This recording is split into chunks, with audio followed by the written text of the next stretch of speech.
Hello, everybody. We're here today. You're watching Eric Jose on YouTube, and we're here today to talk about David Coffin, who you see there, and Scott Davis, who you see there, and also the dishonest nature of Megan Bruton, who you saw there.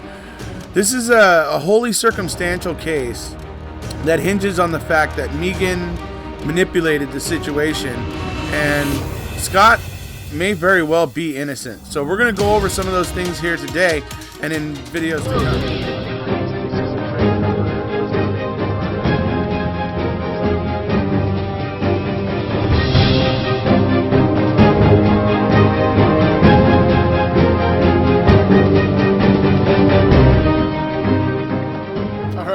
Hello everybody, how you doing? Today we're here to have a listen to the oral arguments for Scott Davis in the 11th Circuit.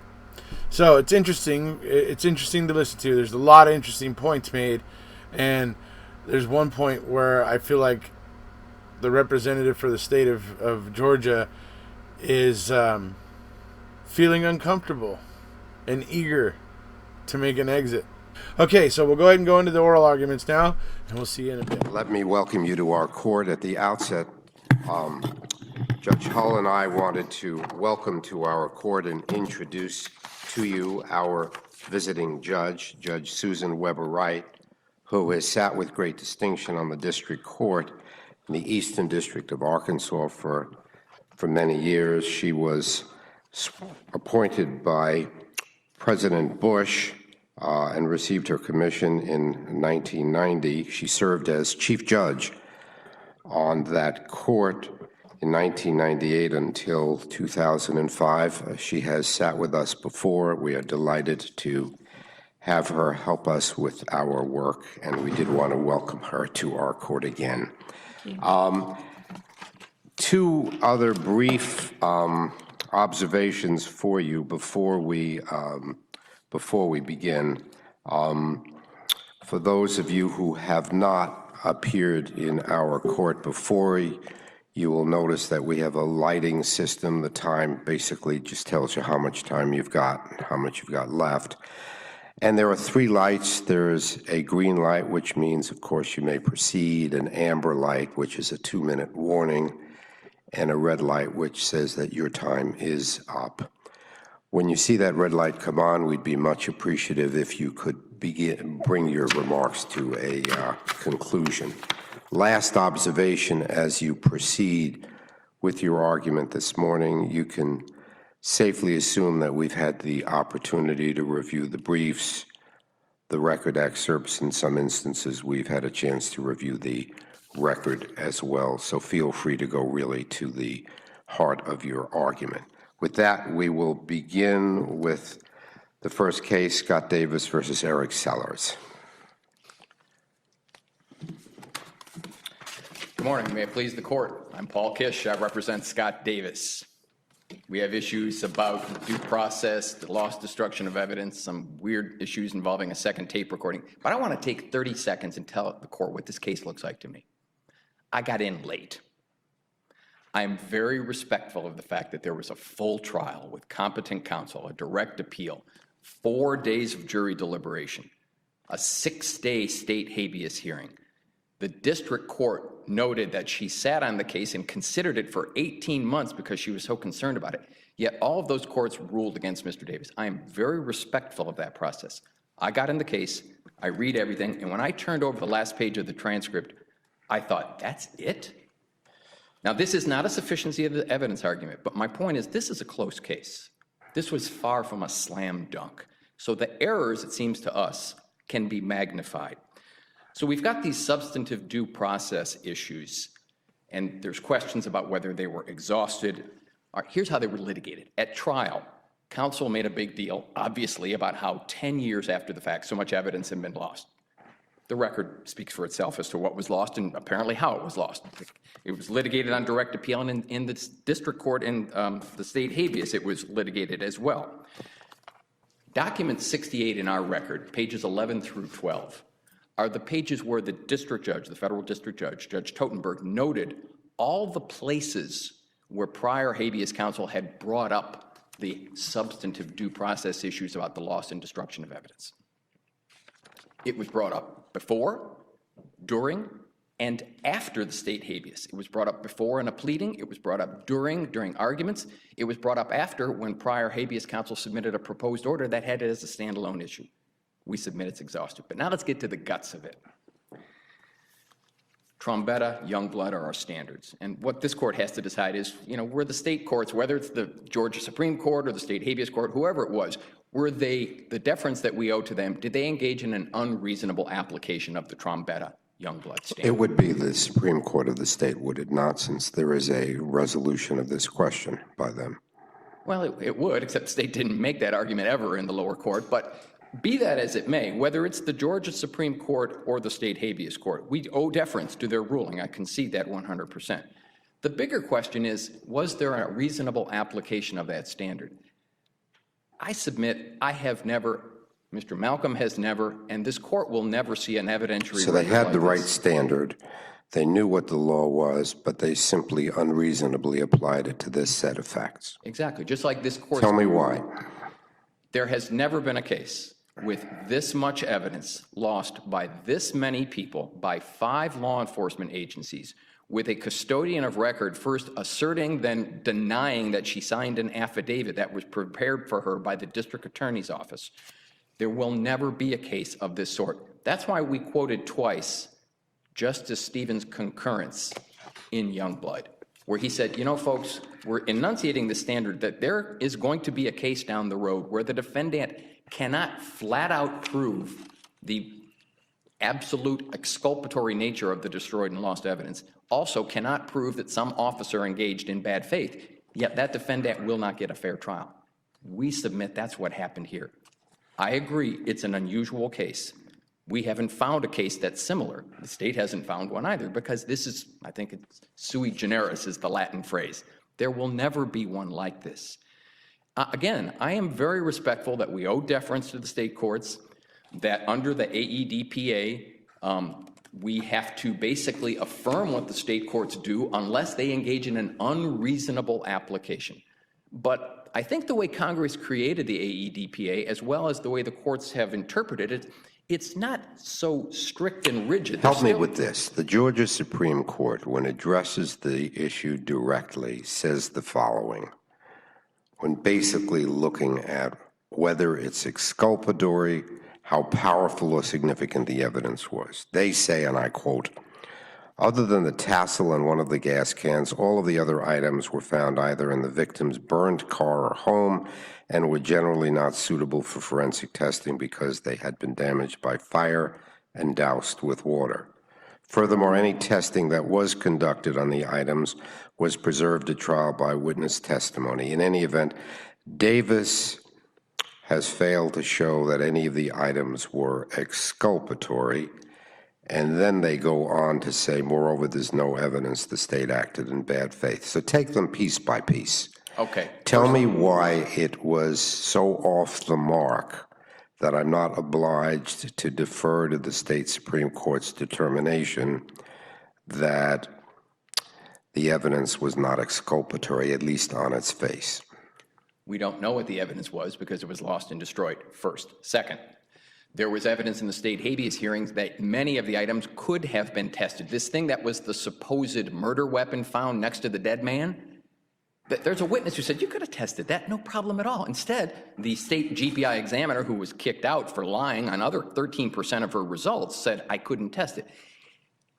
And again, that comes back to the point, which is Justice Stevens' concurrence. There will be cases where the lost and destroyed evidence is of such a magnitude, and it is so pervasive in the case, that the defendant's inability So your argument is, I can't really show you how it's exculpatory, but they can't show you that it's not. And the corpus of evidence is so big that I shouldn't have to go beyond saying it's pretty much too large to bypass that way. If that was all I had, I would agree that you would owe deference, but we have more. We have the entire corpus, to use the court's word, of evidence in this case from the state habeas hearings and what else has happened concerning bad faith. Don Samuel is a friend of mine. He was the lawyer who did the direct appeal. But before we get to bad faith, I just want to drill down a little bit into the question of the exculpatory character of the evidence. Was not the Supreme Court of Georgia right in saying that other than the tassel and one of the gas cans, all of the other items were burned in the car or the home and were not suitable for forensic testing, whether they maintained them or not? They were wrong about that, Judge. They were wrong in that the gas can and they call it the Olympic bag, found in the victim's burned Porsche were not burned. They were available. They were, for some reason, sold on the open market after the investigation was originally closed. Those were crucial because the defendant's ex-wife testified those were his gas can, his Olympic bag. There was direct evidence that those items were available. The cereal can on the gas can by itself would have been very valuable. So in that way, the Georgia Supreme Court was unfortunately dead wrong. Good faith is a component. Bad faith is an even worse component. As I was starting to say, that kind of morphs us into this issue on this second tape. And my friend Don Samuel was testifying at the state habeas hearing, and he was asked about the loss and or destruction of this second tape and what would happen if the state, if the agents, the officer, had created two tapes but had only given one to the DA and then got up and testified that no, there was only one tape. And Don said it very clear. He said, that's the quintet. That is bad faith. That's why these two issues, when we look at them together. Let me ask you about that second tape. Didn't your client know about that tape at the time of his trial? He was there when they were tape recording his interview? He was there when they were tape recording an interview. He was not aware. There is no evidence that he was aware that there was a second recorder. Now, again, I'm respectful that my record is what I'm supposed to argue from. There's other evidence that's not part of the record, but there is no evidence that Mr. Davis was aware that there was a second recorder. But you would concede that if he were aware, that would be precluded. I agree with you, Judge. I'd be in a much tougher spot if there was evidence of that. Yes, ma'am. So we've got this second tape, and as Mr. Samuel said, that's the quintessence of bad faith. And again, this all we're asking for, as I said, we are respectful of the fact the federal courts aren't supposed to be creating evidence in 2254 cases. We're supposed to be assessing, as Judge Marcus mentioned, whether the state courts got it right or whether they engaged in unreasonable application of binding law. We're asking what the district judge to do is to consider sending this case back to the state court for a hearing about this second tape. We submit, again, this is very unusual. Oh, I don't know that we have the power to tell the state court what to do. Perhaps the district court could conduct a hearing on its own. But I'm not sure that we would have the power or that the district court would have the power to go back to the state court and say, we don't think you did it right, go hold a hearing. I think that's exactly what Rines versus Weber says, Judge. It says the court actually abuses its discretion when the three standards of Rines v. Weber has been. Right. I understand that a hearing might be required. The question is who conducts the hearing. Can we compel the state to conduct a hearing? No. As a sovereign and independent, you mean to say the district court ought to conduct a hearing? Or is it your view that we have the power on habeas to compel the state court to conduct a hearing? I don't if think it chooses not to? I don't think as a federal judge, you or any other federal judge can tell a state judge you must conduct a hearing. I think what a federal judge can do is to, in the words of Rines versus Weber, hold in abeyance a federal 2254 to give the litigant the opportunity to ask the state court. If the state court chooses to do that. Yeah, Yes, but sir. Rines is really when we have exhausted claims and the one-year statute is running on them, and then we have unexhausted claims, which puts the district court in a pinch. Were it not for Rines, but how does Rines apply here then? I think the example of how it applies, Judge, is the Gonzalez versus Wong case quoted in our brief. I believe it's page 55, where that appellate court had something similar, where they had a claim that was already maybe exhausted, not quite, and new evidence that related either to the originally exhausted claim or to a new claim came up. And they basically, the Ninth Circuit said, under pinholster, facts are supposed to be found in the state court. And they said, the best thing to do is to send it to the state court for them to consider whether they'll have hearings on this.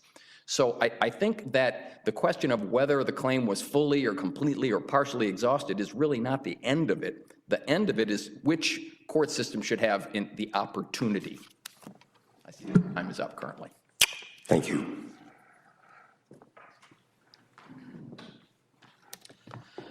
Good morning. May it please the court. My name is Clint Malcolm. I represent the appellee in this matter on behalf of the Georgia Attorney General's office. I respectfully ask this court to affirm the district court's denial of federal habeas corpus relief. As this court is aware, the district court granted a certificate of appealability on two separate issues. I believe both those issues were addressed in appellant's argument. I'll start with the lost evidence due process issue. Judge Marcus, you are correct. The Georgia Supreme Court is the state court decision we must look at, and that is the decision that should be afforded deference based on their reasonable application of Trombetta and Youngblood. Based on that decision, the state court record that the Georgia Supreme Court had on direct appeal is what must be examined. That's what Cullen v. Penholster says. So this case is a little unusual in that those issues surrounding the lost evidence were fully developed at the pretrial hearing stage, at trial, on direct appeal, and decided adversely to appellant. And then in state habeas a few years later, those issues are sort of brought back up all through the context of Sixth Amendment ineffective assistance of counsel claims. So you did have some additional evidence that appellant tried to get in through state habeas through a very lengthy evidentiary hearing. But in regards to the Georgia Supreme Court's decision on the merits, it is based on the state court record that that court had before it at the time when we're looking at EDPA deference applied to that decision. The prongs under Trombetta and Youngblood that the Georgia Supreme Court discuss are apparent exculpatory value of the evidence that clearly was applied by the Georgia Supreme Court reasonably, as this court has already made note of. The evidence in question that was enumerated on direct appeal that counsel believed was the most noteworthy to bring to light was all either destroyed or severely damaged by fire, either to the victim's Porsche or to the victim's Of course, he house. suggests that so much of the evidence had been destroyed in a manner that was not consonant with the normal procedures that they employ. And that sets this case apart, arguably, from Trombetta and cases like that. That they violated their own internal rules across the board involving multiple pieces of evidence, involving multiple agencies of the state, involving an extensive period of time. And that, he says, is different. That may be unique in that there were... That would be a fair statement, would it not? I don't disagree with that, Judge Marcus. I think there's not a dispute that certain standard operating procedures would have been violated by the various law enforcement agencies, either losing or discarding certain pieces of evidence in advance of a trial that hadn't occurred yet. This case was somewhat unusual also in that there was, I think, about a decade between the time of the murder and the actual trial in Fulton County. I won't go into speculation as to why that evidence may have been lost or destroyed. However, I would go back to the additional prong under Youngblood concerning bad faith, which is another element that they did not meet that the Georgia Supreme Court addressed, that they had to show that law enforcement, when they lost or discarded this evidence, did so in bad faith, and they just could not meet that burden. Well, I was concerned about that the Georgia Supreme Court said there was no evidence of bad faith. I mean, there's certainly evidence of bad faith, but it's for the fact finder to determine whether it's bad faith. How is it not wrong that there's no evidence of bad faith? I mean, nobody's going to say, I purposely destroyed it. You've got a very comprehensive record here of consistent violation of every procedure in the book. Sure. So how can you say there's no evidence of bad faith? That is, the Georgia Supreme Court say that, as opposed to there's evidence on both sides, we find no bad faith. I would respectfully assert that the Georgia Supreme Court was correct in that there was no bad faith in regards to the manner in which the evidence was lost or destroyed. I think when you look at the case law on bad faith. They didn't say there was no bad faith. They said there was no evidence of bad faith. Right. And I think when you look at the definition of bad faith, what they had to show was that there was some sort of conscious effort by these law enforcement agencies to suppress or get rid of this evidence. And that's what would constitute bad faith. And Judge Hull, I would submit to this court, there was no evidence of that.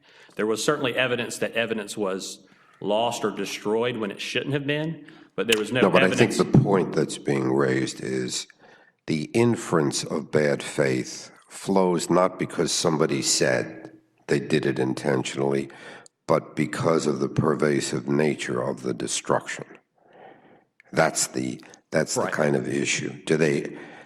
They don't really acknowledge that, do they? And say, but in any event, we find there's no bad faith. I think if you look at the decision, they do talk about sort of what's necessary to establish bad faith, and they enumerate the specific pieces of evidence that were raised on direct appeal, and they talk about the fact that they were lost or destroyed, and that may have been negligent, that may have been oversight, that may have been even gross negligence.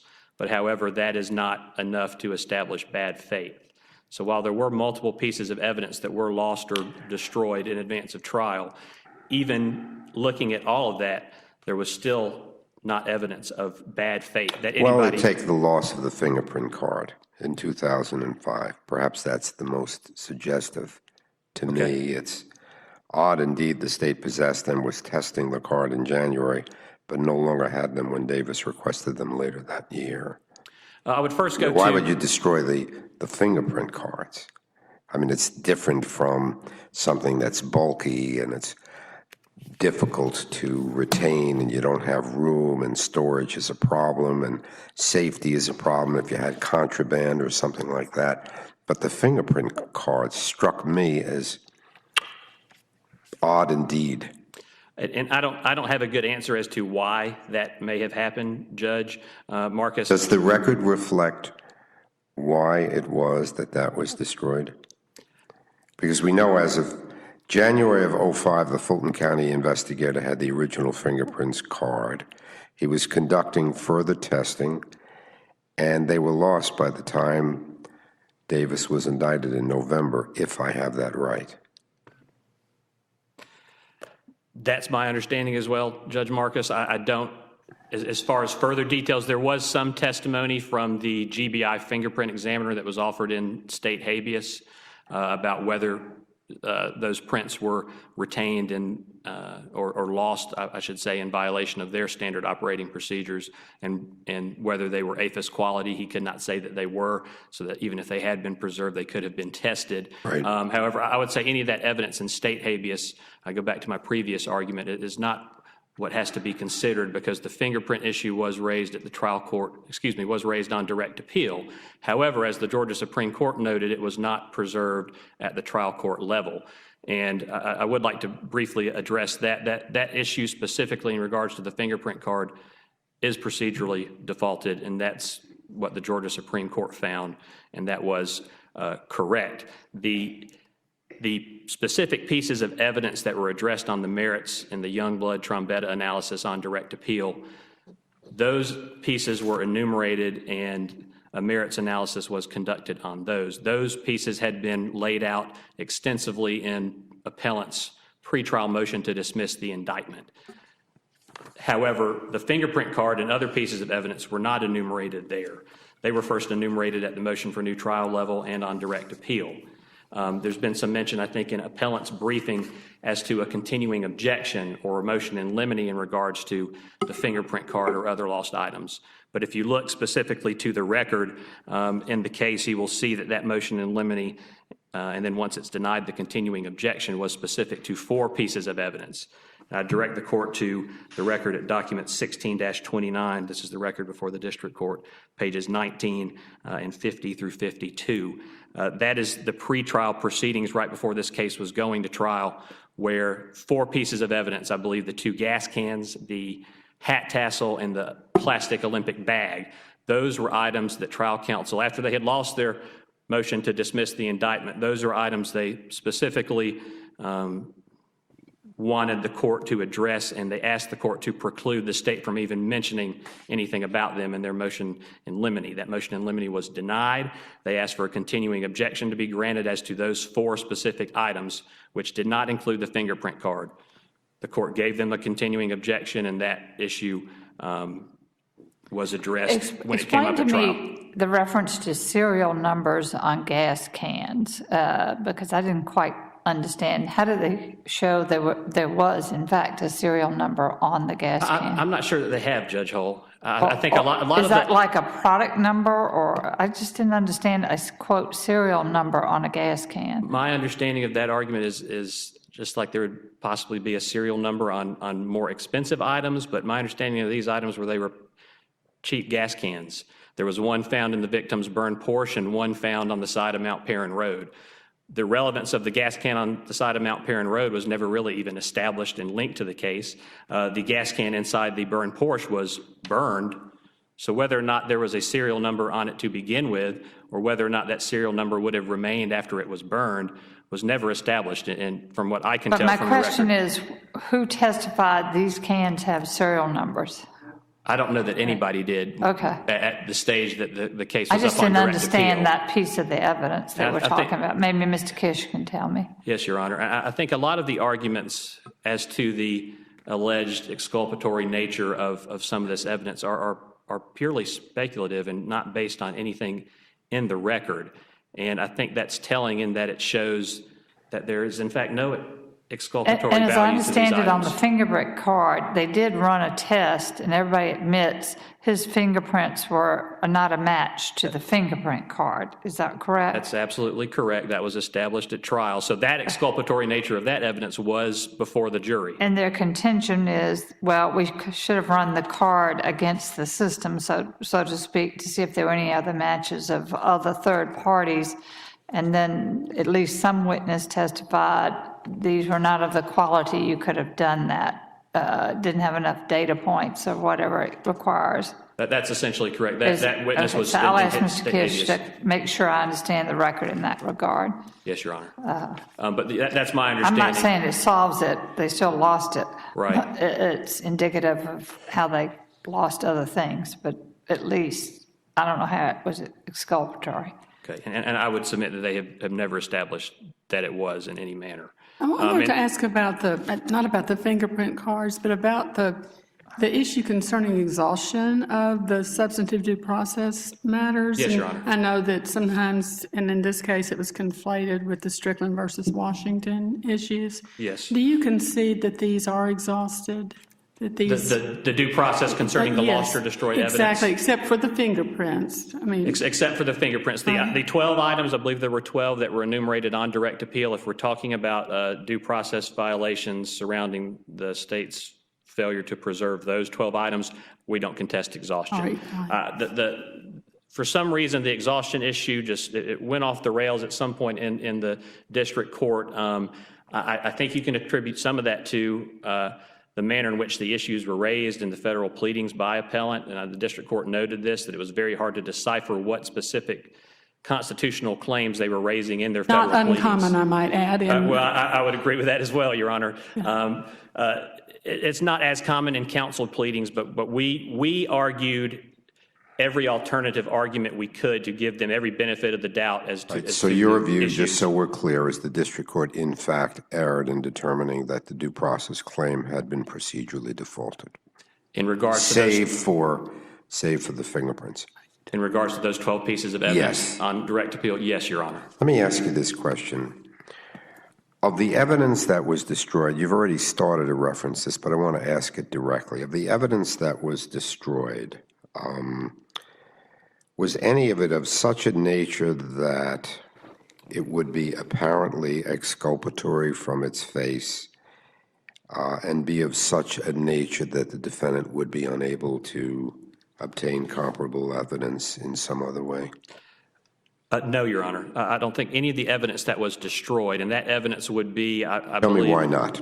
focused on the evidence that the DeKalb Fire Department took in regards to the burned vehicle. The evidence in that burned vehicle was burned and severely damaged by water. So this isn't a Brady case where the evidence was never disclosed to appellant or his counsel. They fully knew about it, and then in the interim period between the time of disclosure and the time of trial, it was, and that evidence in the car was destroyed. But no, Your Honor, there was no apparent. He says, Mr. Kish says there was something in the car that wasn't destroyed, or maybe two items in the car. Did I misapprehend that? There was a hat tassel, and that was another car. That was not in the victim's burn car. A That was bag, in and another. a bag of some kind? The Olympic plastic bag was in the burn car. It was burned. Where was the hat tassel? It was found in a neighbor's car, I believe. So that evidence was lost, and that is separate from the evidence that was in the victim's burn car, which was obviously burned and water damaged. Help me with the firearm before you sit down. Yes, Your Honor. I didn't understand. I understand you may not have been able to match the bullet, from the victim's body to the firearm because of the fire and water damage. But why wouldn't just the firearm on its face, to follow up on Judge Marcus, have some value to try to trace it I guess we know it was the victim's firearm because he's reported stolen and then it's found. Right. So why is there not any other value to the firearm? Well, other than being right there at the victim's body, the GBI had the firearm. They attempted to do ballistic testing, and they could not because it was so severely burned and damaged by water. And it's been undisputed that that's the firearm that killed him, I don't know if that would be as undisputed. opposed to some other firearm? I'm not sure that that was a contention at trial that was disputed. I mean, there was no ballistic evidence to link it directly that that was the murder weapon, but it was found right there, and it was the victim. So that was certainly the state's theory. What do you mean by found right there? By the victim. Okay. It was located at the crime scene. So the ballistic nature of it could not be linked due to the damage that was caused by the fire, even though GBI had that and they tried. I see my time has expired. One last question, was it the type of firearm that this type of bullet could have come from, or do we even know that? I'm not sure we know that. Fish can tell us. Okay, thank you. Thank you, Judge. Thank you very much. All right, wait. Did you guys see that right there?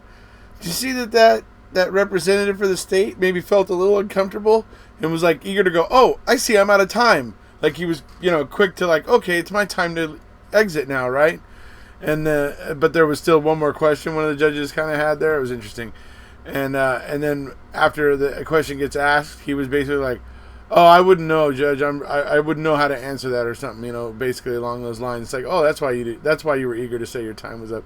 I just thought that was funny. So, all right, we're gonna go back into the last 5 minutes for Scott Davis's lawyer here, and really sharp guy, So here we go. Mr. Kish, you've reserved 4 minutes. Thank you. Let me ask you just at the outset to tell me what amongst the destroyed evidence obviously had an exculpatory value that would have been apparent before it was destroyed and would be of such nature that the defendant would otherwise be unable to obtain comparable evidence. Can we tell that any of it had exculpatory value, or is all we can say is there's stuff there that, if preserved, might have been tested and might in turn have disclosed exculpatory information? I can't tell you it was apparently exculpatory, Judge. So it would fall into the second category? Absolutely. Okay. And the problem, it seems to me, with the state's argument is that whenever there's a case where evidence is destroyed by the crime itself, the defendant can never win, ever. Doesn't the law require you to show more than bad faith, though? It does. Even if you can show bad faith, if you cannot otherwise establish the materiality of the evidence in some constitutional sense, that is to say, its exculpatory character and the inability to otherwise find some surrogate method of establishing it, you still lose. If this was a closer case... Isn't that right on habeas and a collateral attack? It is correct. But as in this court's Guzman case, the materiality analysis looks at the whole picture. And when you look at the whole picture of this case, something not right happened in this case. And that's what greatly concerns us. We're talking about the weapon that was found next to the dead man's body. The state argued at length that that was the murder weapon, but there's no evidence of that. And the reason the defense can't test that to see if it's the victim's gun, is it the defendant's gun, is it a local guy who's been known to kill people's gun, is it a gun that was stolen is because it's destroyed. And then coming back to Judge Marcus's point, whenever there's a case where there is destroyed evidence by the crime, the defendant can never win. That's the problem. That's why I say this case is, in many ways, sui generis. It's one of a kind. And then especially when you look into the magnitude and... So is it your view that we ought to depart from the law in this habeas case and depart from Youngblood and Trombetta and hold that that it's enough to establish bad faith here and doesn't matter that its exculpatory character was not at all evident? I'm not asking... Because of the pervasive nature of the destruction? I'm not asking the court to depart. I'm asking the court to hold that it would be an unreasonable application of the Trombetta and Youngblood standard, that under these facts and in this type of crime, that the defendant... You understand why I asked the question this way? Because you've got two hurdles that you've got to navigate. I do. I understand that, Judge. I recognize that. Coming back to the testing of the gas can, there was a witness, I'm sorry, I've forgotten his name. He's at the state habeas hearing. He's an investigator. He said, yeah, gas cans, we test these things all the time. They have serial numbers, just like most products. So he said they have serial numbers? Yes. Okay, that's where it comes from. Yeah. The fingerprints, true. The fingerprints are not Scott Davis's. Yay. They're also not the victims. Yay. Whose are they? That's what you want to know, because somebody stole that Porsche and put it on fire. And if it's not Scott Davis's, that would be real helpful to know whose it belongs to, because then the defense can... Don't we know it's not Scott Yeah, Davis's? that's my point. But We know if- it's a third person. But we are never going to know who that third person is the problem. And I... How do we know that's the person that stole the Porsche? We We don't. just know their fingerprints found in the car, where was it, inside the car, or on the car door? I don't know where the fingerprints were. I think they were on the car door, but I'm not entirely sure. But you Okay. are absolutely right. All a fingerprint does is it shows that somebody touched their grubby little fingers on the car door. Right. But in a case of this closeness, even the smallest of inabilities to follow up on the defense But it side. is true to run it through the system. You've got to have enough data points to do it, and they said they didn't. Is that disputed? They said is. it wasn't of quality that you could have run these prints, because there are a lot of prints you can't run through the system. That is disputed. The witness did say that he thought that they weren't, but there was other evidence indicating that the witness, who was a man named Alfredi Pryor, I believe, the GBI latent print examiner, who said that he basically wasn't even comporting with his own standards when determining whether or not it had enough of those points of comparison to put into the system. I see that my time is up. Thank you very much. Thank you All right, both. so pretty interesting stuff, right? And fascinating. But notice that they're arguing Trombetta and Youngblood, and they're arguing about that. Right, that's because of the destroyed evidence. It's Brady. They're arguing that his due process rights were violated, essentially, same way that Stephen is arguing now, right?